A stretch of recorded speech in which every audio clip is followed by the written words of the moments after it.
Au nom du Père et du Fils et du Saint-Esprit. Amen. Chers frères et sœurs, loué soit Jésus-Christ. La vie nous apprend qu'il ne sert à rien de réclamer vengeance ou de se dresser contre les membres de sa famille. C'est ce que nous voyons dans la première lecture d'aujourd'hui, dans le décès d'Absalom qui est annoncé à son père David. Nous y voyons là une conséquence de son acte fratricide. Partant de là, il y a un adage éveillé qui dit « Devime bien à longtemps, devime bien à longtemps ». Pour s'y être dressé contre son père, il subit ici un châtiment par sa propre vie. Il subit un châtiment par sa propre vie.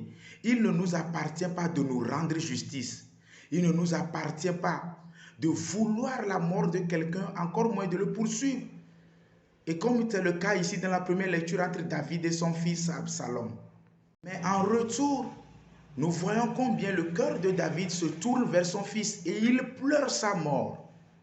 Il compatit, il regrette sa mort. Chers frères et sœurs en Christ, toute personne, quel qu'il soit, est important. Toute personne, quelle qu'il soit, est importante et tient au cœur et à la vie des autres. Nous voyons le regret de ce père de voir mourir son fils qui le combattait. Et dès l'instant qu'il apprend sa mort, David pleure et se lamente.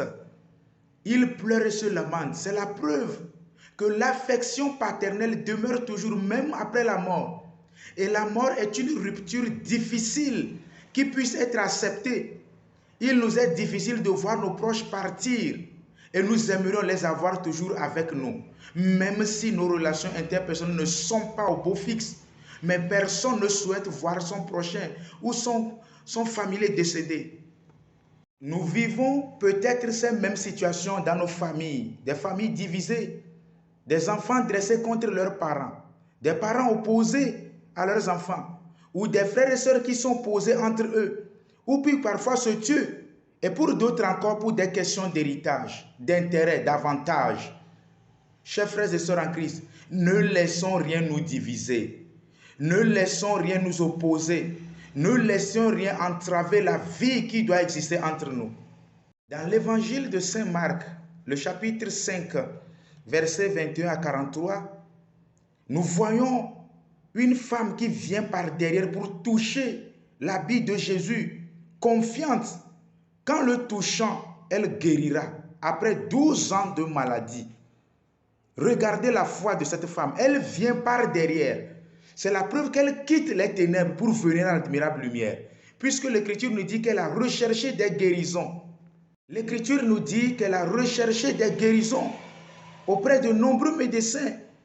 Elle vient toucher le vêtement de Jésus. Elle quitte donc les ténèbres.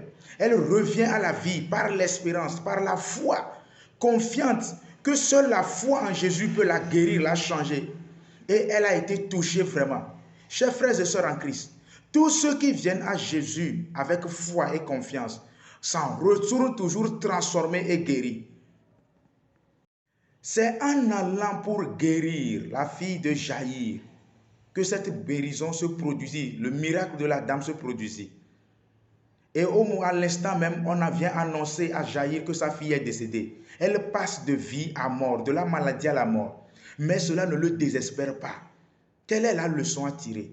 Chers frères et sœurs en Christ, avec Jésus, rien ne peut nous troubler, même pas la mort. Et nous devons avoir cette foi que même Jésus a vaincu la mort. C'est pourquoi de l'attitude de ces deux personnages, cette dame et Jaïr, doivent nous enseigner beaucoup. La force dans la foi, la persévérance et surtout l'espérance. Cette dame a cru et espéré qu'elle va guérir, elle a guéri. Jaïr, malgré que sa fille soit passée de maladie à mort, n'a pas désespéré. Il n'a pas dit à Jésus, ne va plus chez moi parce que ma fille est décédée. Mais il a cru. Il a cru que Jésus peut ressusciter sa fille. Et le miracle se produisit. Est-ce que tu crois que Jésus peut changer toi aussi ta situation? Est-ce que tu crois que Jésus peut t'enlever de ce mal pour te restaurer dans la vie, relever tes affaires?